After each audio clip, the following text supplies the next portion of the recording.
genética de los polimorfismos ACE, ACTN3, el gen EPAS1, que son muy importantes para explicar por qué los tibetanos o los hombres andinos son distintos biológicamente a la adaptación de la altura. Y finalmente, los parámetros que son objetivamente distintos entre un tibetano y un aymara, un tibetano y un andino, o un tibetano y un occidental, lo que demuestra que los genes sirven para adaptarnos a la altura. ¿Ya? Entonces, eso fue las dos clases previas. El día de hoy vamos a ver aclimatación y adaptación, ¿ya? Que es una clase muy importante, me alegra mucho que estén acá, para que podamos hacerla juntos, ¿ya? Entonces voy a empezar a grabar. Por favor, las preguntas lo dejamos para el final. Bien, entonces vamos a conversar ahora de nuestro resumen sobre aclimatación, adaptación y deterioro. Deterioro en altura. Vamos a hablar los tres temas, que no son lo mismo, ¿eh? Aclimatarse, adaptarse y deteriorarse por altura no es lo mismo, y es un concepto que yo quiero que lo tengan claro, claro, ¿ya? Entonces, arrancamos. Mire, se conoce, correcto, como aclimatación a una respuesta fisiológica frente a la hipoxia. Aprendan eso. La aclimatación es una respuesta fisiológica frente a la hipoxia. O sea, si cuando subes a la altura y por hipoxia te da edema cerebral, edema pulmonar, o sea, te enfermas, eso no se llama aclimatación. ¿Me entienden? Así que la aclimatación implica que estás todavía sano. O sea, es una respuesta fisiológica, no patológica. El edema cerebral, el edema pulmonar, el mal de altura agudo, el mal de altura crónico son adaptaciones o respuestas, perdón, patológicas. Así que es la primera cosa que quiero que quede claro. ¿Está bien?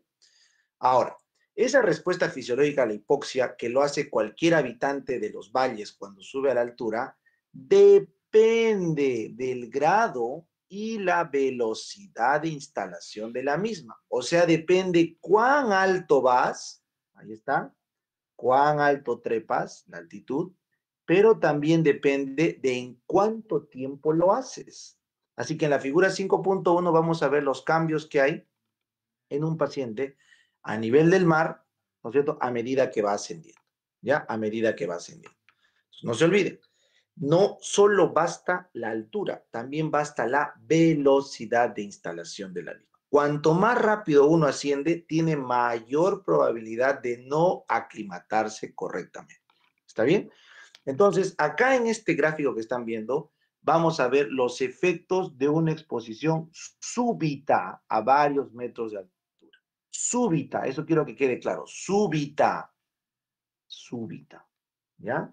Entonces, arrancas a nivel del mar y te empezamos a subir, por ejemplo, en un balón hidrostático, un globo hidrostático. Entonces, más o menos, como puedes ver acá, alrededor de 1400 a 1300 metros sobre el nivel del mar, ya empieza a haber alteración de la visión nocturna, ¿correcto? Ustedes saben que para ver de noche requerimos que el cisretinal y el transretinal interconviertan rápidamente, ¿no es cierto? De trans a cis. Y eso demanda bastante energía y uso de oxígeno. Cuando esto se altera, ¿correcto? En general puede haber un problema en cualquier persona sana a la visión nocturna, ¿ya? Así que recuerden, primera cosa, primer signo de problema de exposición a altura es la visión nocturna, ¿ya? Luego tenemos sensación de falta de aire al hacer ejercicio, que como ven acá ya arranca más o menos por los 2000 metros sobre el nivel del mar y obviamente continúa hasta la exposición máxima. Sin embargo, aprendan esto, el mareo, correcto, trastorno del sensorio, debilitamiento, ocurren por encima de 4500 sobre el nivel del mar. Así que el rango de la gravedad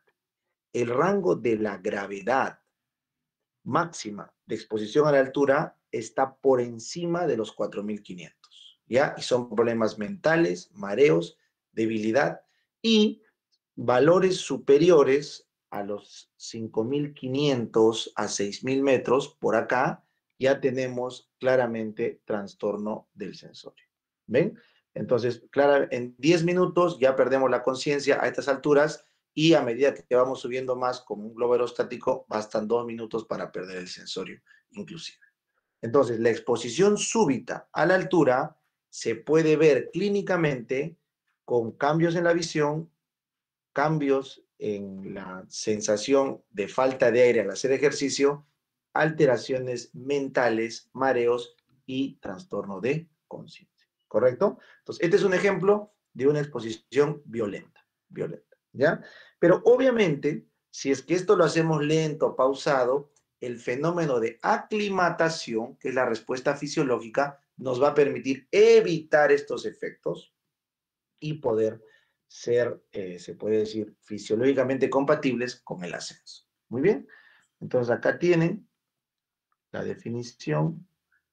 Aclimatación a la altura es definida en fisiología, porque estamos en fisiología, como el conjunto de cambios beneficiosos, todos fisiológicos, ninguno patológico, de nuestro cuerpo para contrarrestar la hipoxia. ¿Correcto?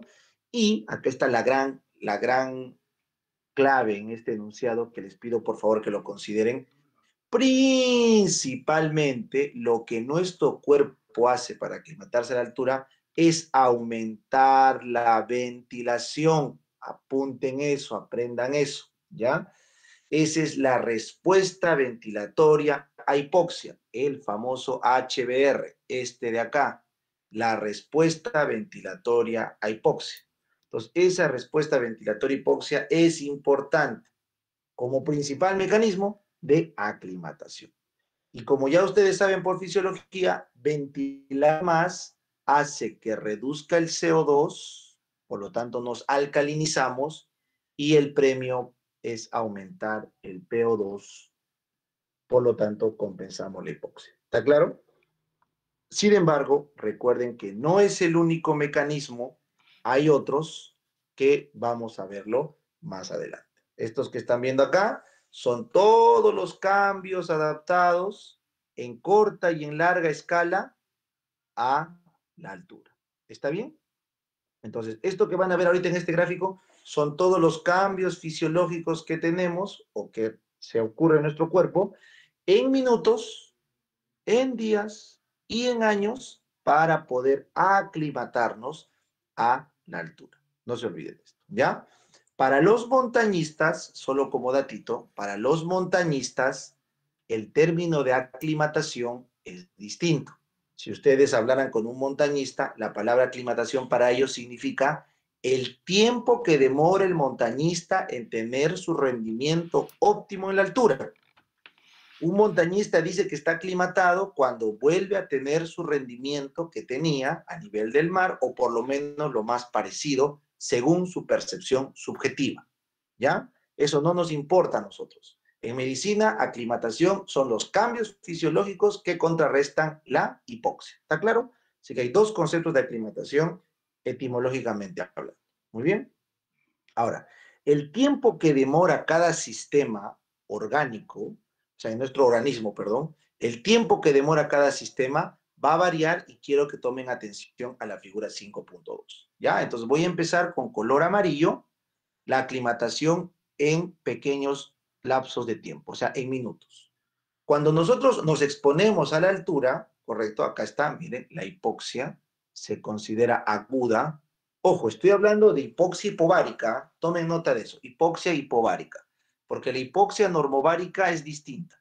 Estoy hablando acá de hipoxia hipovárica, o sea, por altura, ¿ya? Bueno, entonces lo primero que va a cambiar es nuestra frecuencia cardíaca. Miren, en minutos el corazón empieza a latir más y luego vuelve a su basal ligeramente elevado. Así que si yo les preguntara cuál es el primer cambio fisiológico que ocurre ante la hipoxia, la frecuencia cardíaca aumenta transitoriamente y luego baja a niveles por encima de su basal. Ahí lo tienen, ¿ya? Luego, en los primeros minutos, correcto, la ventilación también ocurre. Acá está. Un poco después de la frecuencia cardíaca hay hiperventilación, como lo ven acá. Les dije, la respuesta ventilatoria a la hipoxia es muy importante y puede prolongarse por varios días. Puede prolongarse por varios días. Así que ya entramos acá en el periodo de días, de 1 hasta 100 días, que vamos a llamarlo el tiempo intermedio. Como ya estamos varios días, el libro y toda la literatura ya lo considera eso crónico, ¿correcto? Por lo tanto, la aclimatación ya pasa a ser una aclimatación crónica. En este caso, una aclimatación aguda, aclimatación crónica, ¿correcto? Muy bien. Sin embargo, ustedes tienen que recordar, ya, que este no es el único cambio que tenemos, ya, no es el único cambio que tenemos. Entonces, acá tenemos, ya, la respuesta ventilatoria al CO2. Voy a hacerlo con este color, ¿ya? La respuesta ventilatoria al CO2, ¿ya? Como ven acá, se produce a los 100, ¿no? 2 horas, ponle 3 horas, y los primeros días es una respuesta especial que vamos a ver en la siguiente clase, donde nuestro organismo responde no a la hipoxia, aprendan eso, no a la hipoxia, porque no se olviden que la hiperventilación que están viendo acá responde a la hipoxia que es sensada por los quimiorreceptores periféricos. ¿Está bien? Mientras que la respuesta al CO2 principalmente es por los quimiorreceptores centrales. Así que este es otro mecanismo, ¿ya? Que también ocurre al inicio de la aclimatación crónica. Son los primeros días, ¿ya? Muy bien. Esto acá es importantísimo. La expresión genética de la traducción o transcripción, perdón, de los genes de la eritropoyetina ocurren en la fase crónica, como ves acá, alrededor del 5.º a 7.º día. Entonces, como ves acá, 5.º al 7.º día tenemos el pico de la respuesta de la hemoglobina. ¿Ya? Entonces, la concentración de hemoglobina hace su aparición en la aclimatación entre el 5.º y 7.º día, que es importante, ¿ya? Y luego se manifiesta inclusive hasta el día 14, que es toda la adaptación que tenemos de nuestra hemoglobina, producto de la expresión de las señales del gen EPO, pues, de la eritropoyetina, ¿ya? De la eritropoyetina. Muy bien. Finalmente, cuando ya estamos pasando, voy a cambiar acá a un color verde, cuando ya estamos pasando a varios años de una persona viviendo en la altura, vamos a ponerle 30 años, ya 30 años, ya vives en la altura bastante tiempo, entonces ya empiezan a haber cambios histológicos, nuevamente producto del gen de la eritropoyetina y de otros factores de reacción a la hipoxia que hemos visto en la clase anterior, y el más importante es la densidad capilar, muchachos. Es importante. Ustedes tienen que saber que tras algunos meses, 3, 4 meses, hasta varios años, 2, 3 años de vivir en la altura, los tejidos de las personas de altura tienen mayor densidad capilar, sobre todo el corazón. Hay más angiogénesis.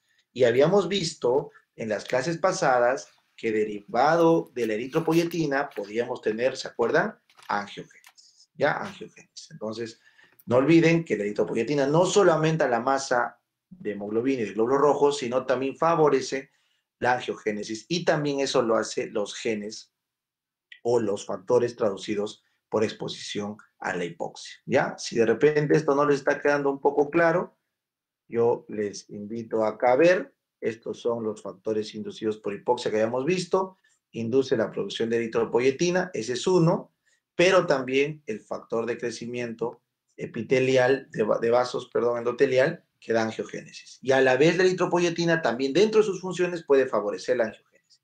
Así que recuerden que la densidad capilar es un componente que ocurre en los primeros años de la aclimatación crónica. Muy bien. Ahora, cuando nosotros ya tenemos mucho tiempo viviendo en la altura, voy a cambiarle el verde a un verde más oscuro, mira, va viviendo 30 años o más, o sea, la persona ya vive bastante tiempo en la altura, entonces aparecen estos dos fenómenos. La respuesta ventilatoria, correcto, a la hipoxia, el HBR, como ven acá, el HBR, la respuesta ventilatoria a hipoxia, pero es una respuesta ventilatoria hipóxica de larga data. O sea, esto ya es de una persona que vive ahí, y está cambiando su aparato sensitivo, ¿ya? y en vez de tener una hiperventilación, con el tiempo va hacia la hipoventilación. Miren la importancia.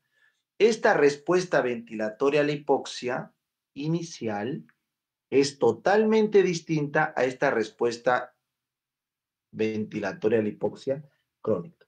Porque esta respuesta ventilatoria a la hipoxia, que ven acá, se traduce con hipoventilación para regular la hipocapnia. Entonces, esto que están viendo ya es de gente que vive todo el tiempo en la altura, ¿correcto? De gente que vive todo el tiempo en la altura. Muy bien. Y finalmente, ya cuando esto ocurre por muchos años, le voy a poner azul, muchos años me refiero a cientos de años, tú dirás, pero profe, ¿quién vive 100 años? ¿Quién vive 300 años? Estoy hablando de generaciones. Cuando acá el libro les pone 300, 3000, 30.000, se refiere a generaciones enteras de gente. Y eso ya claramente se conoce como adaptación. Cuando tú transmites genes a tu descendencia que pueden adaptarse mejor a la altura, ¿ya? En ese caso, inclusive se ha visto que la respuesta vasoconstrictora a la hipoxia pulmonar cambia. O sea, los pulmones de las personas adaptadas en la altura crónicamente responden mejor a la hipoxia y no hacen hipertensión pulmonar ni cor pulmonar como lo habíamos visto en la clase anterior de genética. O sea, inclusive las respuestas de un pulmón sano de vasoconstricción frente a la hipoxia se alteran genéticamente, y esto tiene que ver con el óxido nítrico, para poder soportar un potencial cor pulmonar sabiendo que vas a vivir tú y tus hijos y tus nietos en la altura. Así que el pulmón se termina adaptando a condiciones de hipoxia. ¿Entienden? Entonces, todo este proceso, correcto, se conoce como aclimatación en su fase aguda y crónica. Y cuando ya estamos hablando de mucho tiempo, estamos hablando de adaptación. Adaptación. ¿Ya? Bien. Entonces, ahora sí llegamos a esta diapositiva que es genial. Ya, esta diapositiva es genial, les va a ayudar a entender muy bien cómo es este proceso de la adaptación a la altura en cuanto a las presiones de oxígeno. ¿Ya? Entonces, miren, o bueno, la aclimatación, ¿no? No son términos extrapolables, ojo, estoy hablando de aclimatación, no todavía no adaptación. Ya estamos en aclimatación. Recuerden, adaptación es un proceso de generaciones que tiene que ver genes.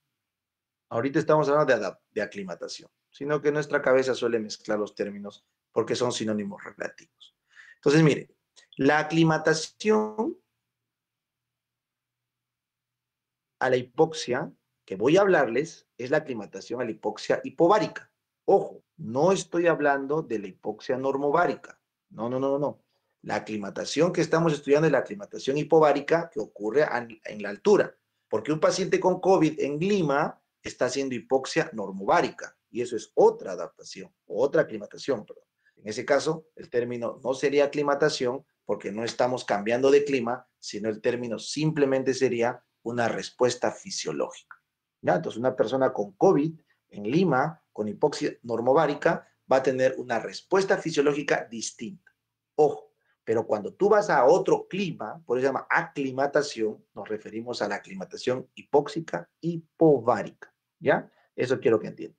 La diferencia no es crucial, es ligera, por eso acá les pongo, es ligeramente distinta, pero existe.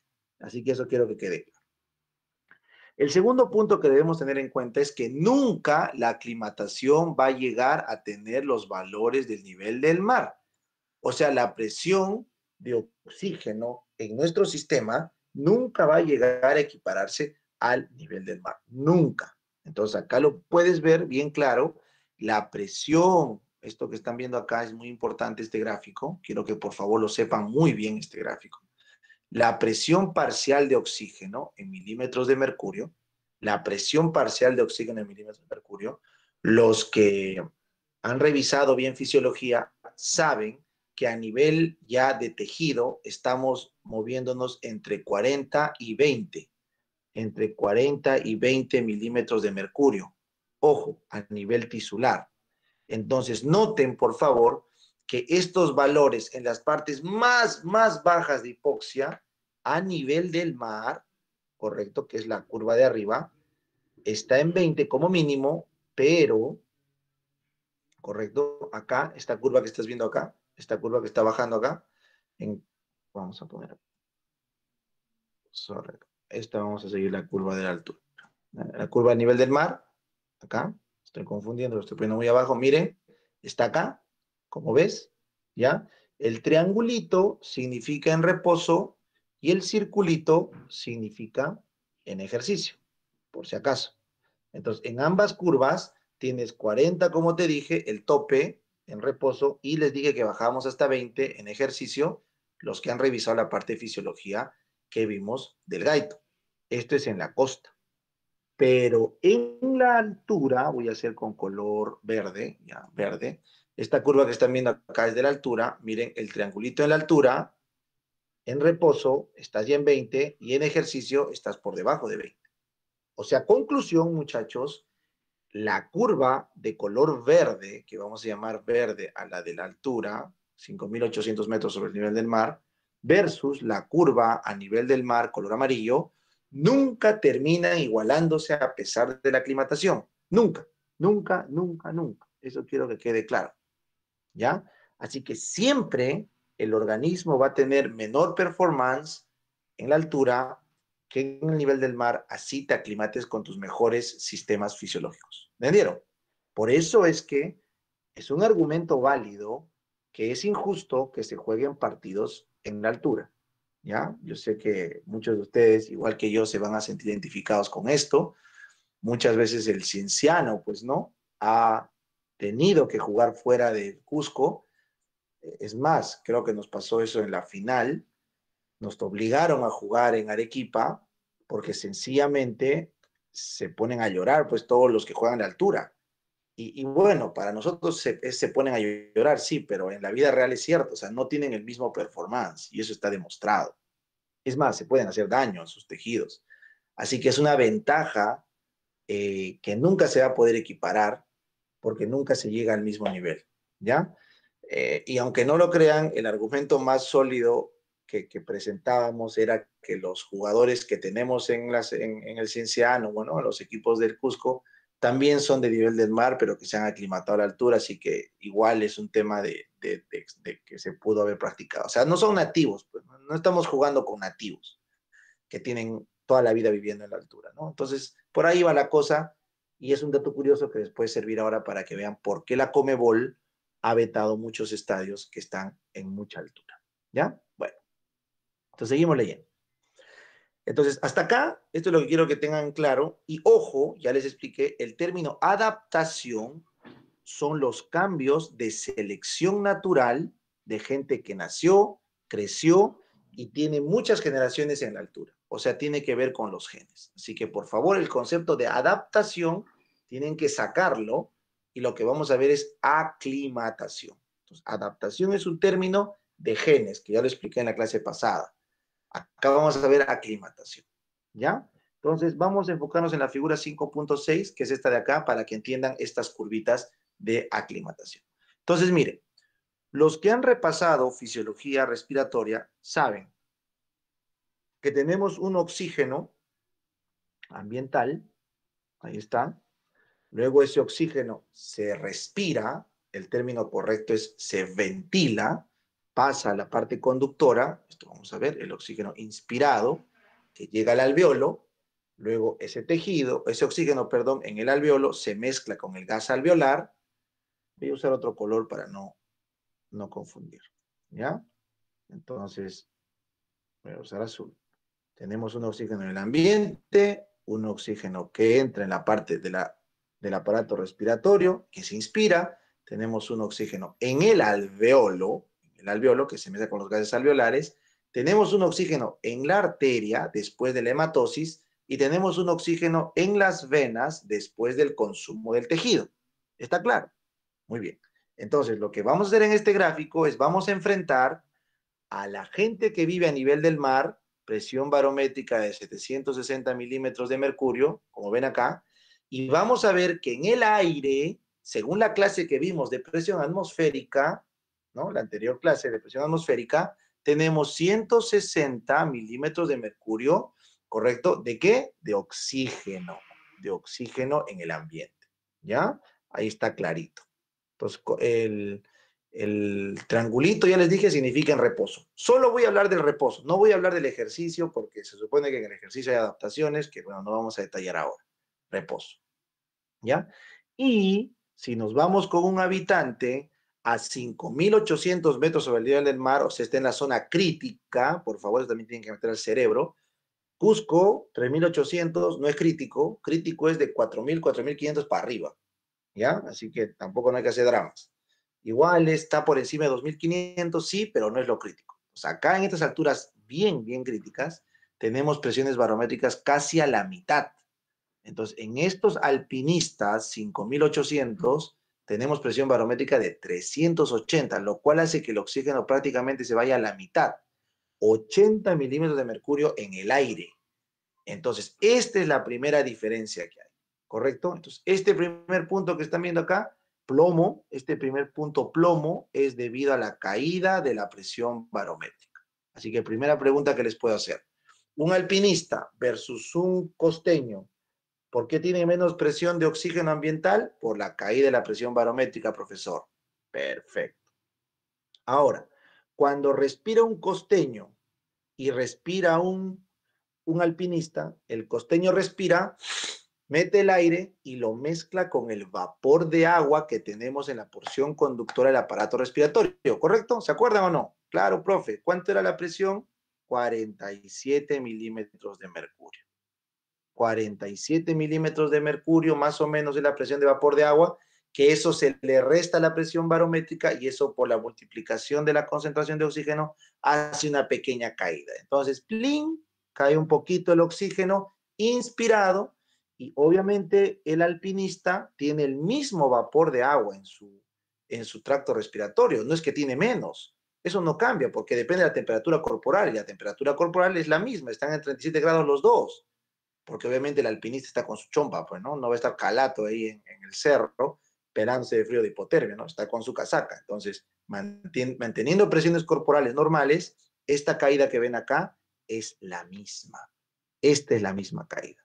¿Caída por qué, profe? Por el vapor de agua que tenemos en los pulmones. Qué chévere. Pero acá viene el truco. Acá viene la gracia. Cuando tú respiras o ventilas el oxígeno y lo metes a tu alveolo, lo mezclas con el CO2. Entonces, el oxígeno del alveolo se mezcla con el CO2 del alveolo, se diluye y por eso cae abruptamente. Entonces, acá la presión alveolar de oxígeno cae por la mezcla de los gases alveolares, CO2 y nitrógeno. Cae. Entonces tú dirás, ya, profe, el alveolo del alpinista debería ser igual y por ende debería caer con la misma pendiente. Pero si te das cuenta, la pendiente es menor. Y tú dices, ¿por qué? ¿Por qué la pendiente de caída del alpinista es menor que la pendiente de caída del costeño? Porque el alpinista tiene mayor volumen minuto de ventilación. O sea, en la altura es menos la caída porque se ventila más. Habíamos quedado que el HBR, la respuesta ventilatoria a la hipoxia, hace que hiperventiles, entonces metes más oxígeno y por lo tanto tu presión alveolar de oxígeno cae menos. Así que acá está el truco. ¿Por qué es tan importante el HBR? ¿Por qué la respuesta ventilatoria a la hipoxia es tan importante, profesor? Porque permite nivelar en parte, o sea, permite acortar la brecha en parte, las presiones de oxígeno. Mira esta brecha, de acá hasta acá. Es un montón, profesor. Es mucha brecha. Correcto, es mucha brecha.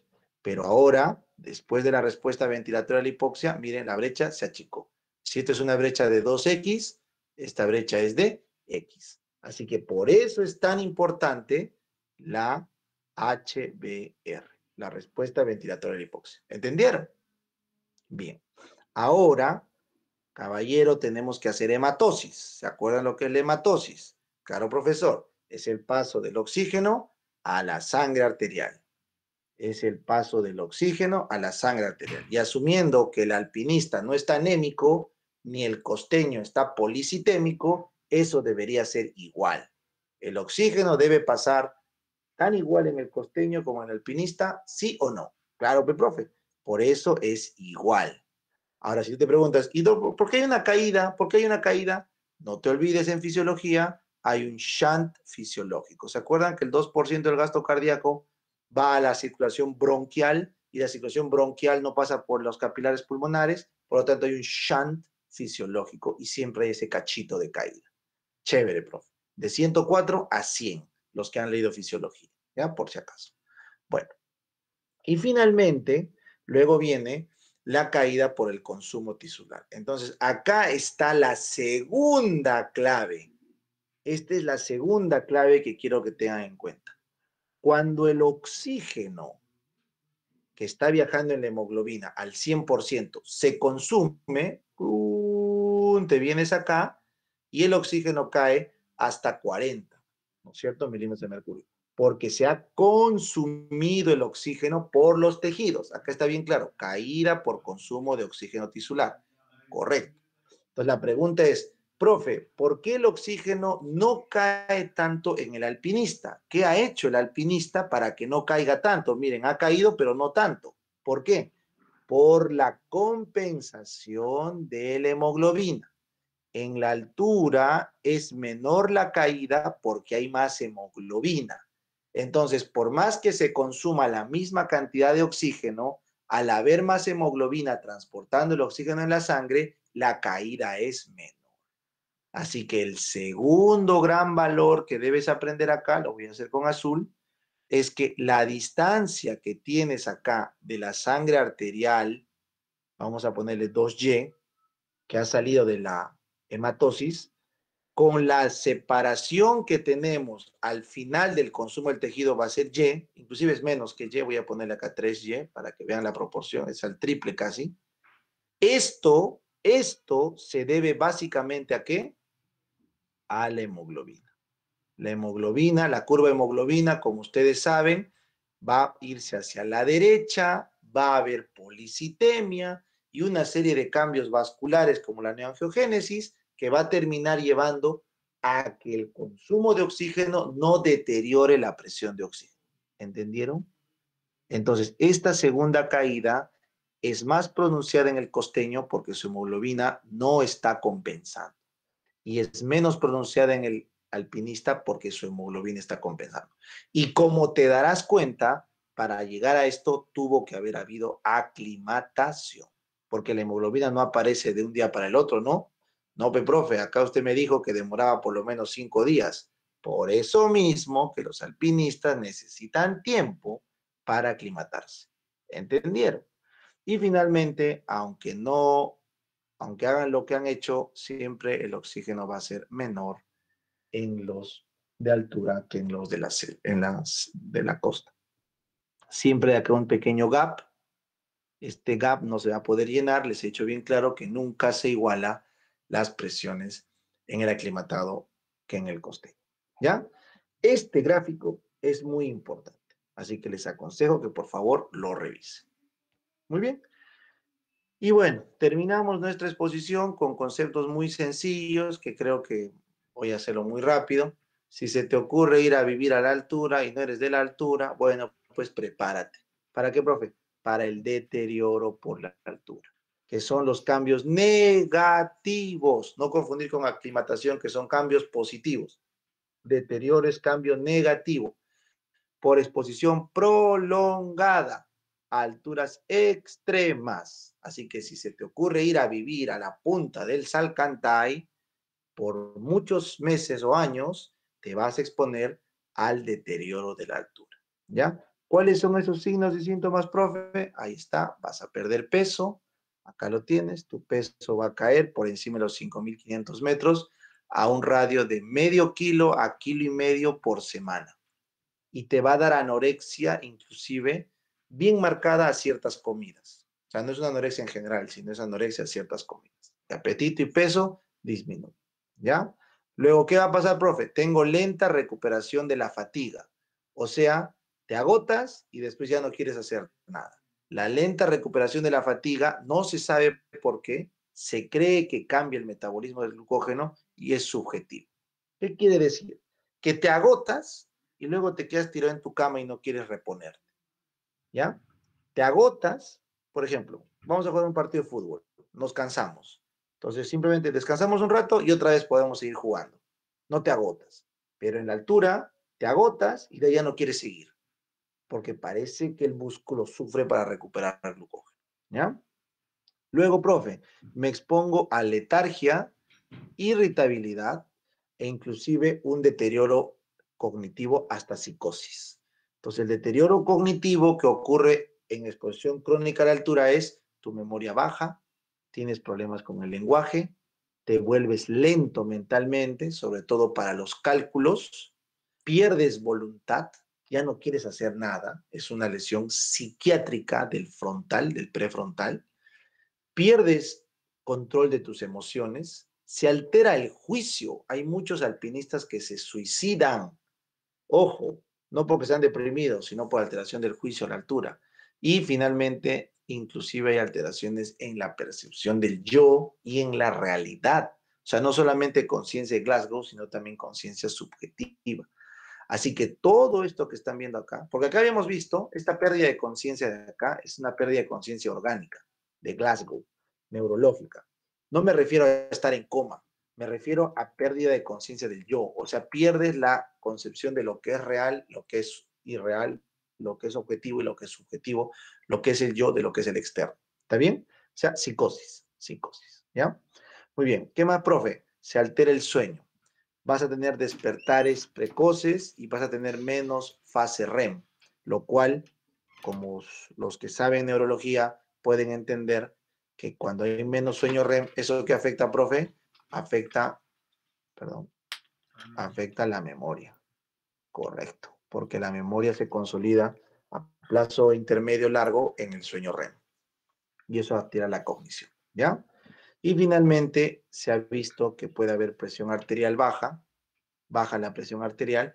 No se sabe bien por qué, pero se postula que por la hipoxia hay un sufrimiento de las adrenales. O sea, pierdes sal y al perder sal vas a perder volumen y con eso baja tu presión crónicamente. Bueno, como a nadie se le ocurre vivir en la punta del cerro, entonces esto es un dato que simplemente se los comparto con temas académicos, nada más, ¿ya? Pero lo que quiero que tengan claro es este punto de acá, cómo es la aclimatación y las presiones de oxígeno en la altura. ¿Listo? Muy bien.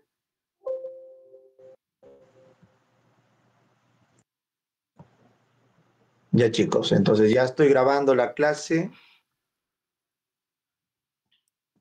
Si tienen alguna duda, ahora es cuando. Por favor, si tienen alguna pregunta, con toda confianza, pueden levantar la mano. Si no han entendido nada, no hay problema, el video se los voy a pasar mañana para que lo revisen varias veces. Ya vamos tres, ¿ah? Vamos atmósfera, genética, aclimatación. ¿Ya? Mañana voy a seguir.